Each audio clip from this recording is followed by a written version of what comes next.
મિત્રો એક એવી ટ્રક જેને સાંકળોથી બાંધવામાં આવી છે, આટલું જ નહીં, તેમની ઉપર 24 કલાક નજર રાખવામાં આવે છે, છતાં પણ આ ટ્રક રાત થતાં જ ગાયબ થઈ જાય છે। જી હા મિત્રો, આ ટ્રક ક્યારેક સુરતમાં દેખાય છે, તો ક્યારેક મુંબઈમાં, ક્યારેક અમદાવાદના હાઈવે પર દોડે છે, તો ક્યારેક મહેસાણામાં નજર આવે છે।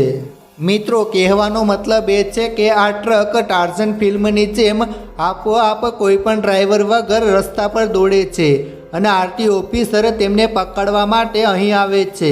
મિત્રો શું હશે આ પાછળનું કારણ? શું આ ચમત્કારિક ટ્રક છે? નહીં તો તેમને જંજીરોથી કેમ બાંધવામાં આવ્યો છે?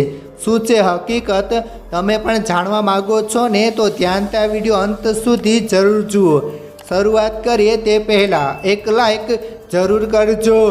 મિત્રો આ જે ટ્રક તમે જોઈ રહ્યા છો તે એક ચમત્કારિક ટ્રક છે। રાત્રિના સમયે હાઈવે પર જો તમને 5555 નંબરનો ટ્રક દેખાય તો તમે આશ્ચર્યચકિત ન થતા, કારણ કે આ એક ચમત્કારિક ટ્રક છે। ખરેખર મિત્રો, ગાંધીનગર નજીક ખોરજ ડાભી નામનું એક ગામ આવેલું છે, જે મુસ્લિમ પરિવારની એક દરગાહ આવેલી છે।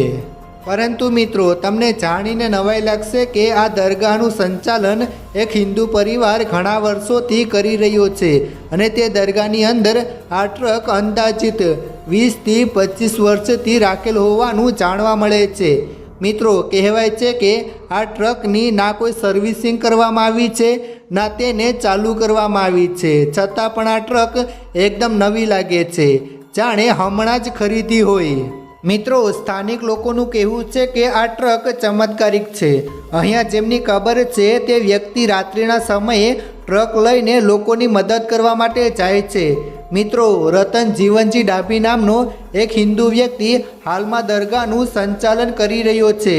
તે વ્યક્તિ દાવો કરે છે કે સૈયદ અમર અલી, જેની કબર દરગાહની અંદર આવેલી છે, તે તેમના પિતાના મિત્ર હતા અને તેમના પિતા સૈયદજીની કેટલીક વાતો કરતા રહેતા હતા।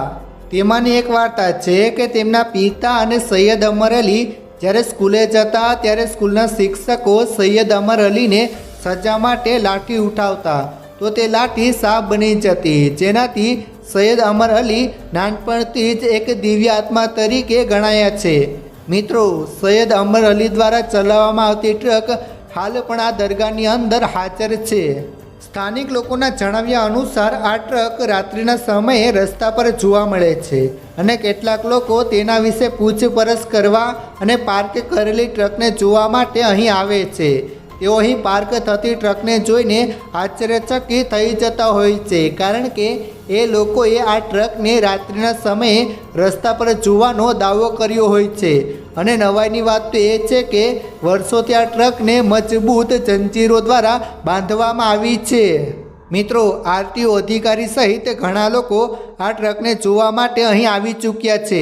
મિત્રો તમને શું લાગે છે? આ ટ્રક ચમત્કારિક હશે કે માત્ર અફવા? નીચે કમેન્ટ કરીને જરૂર જણાવજો અને જેમ બને તેમ આ વિડીયો શેર કરો, લોકોને દેખાડો। ધન્યવાદ।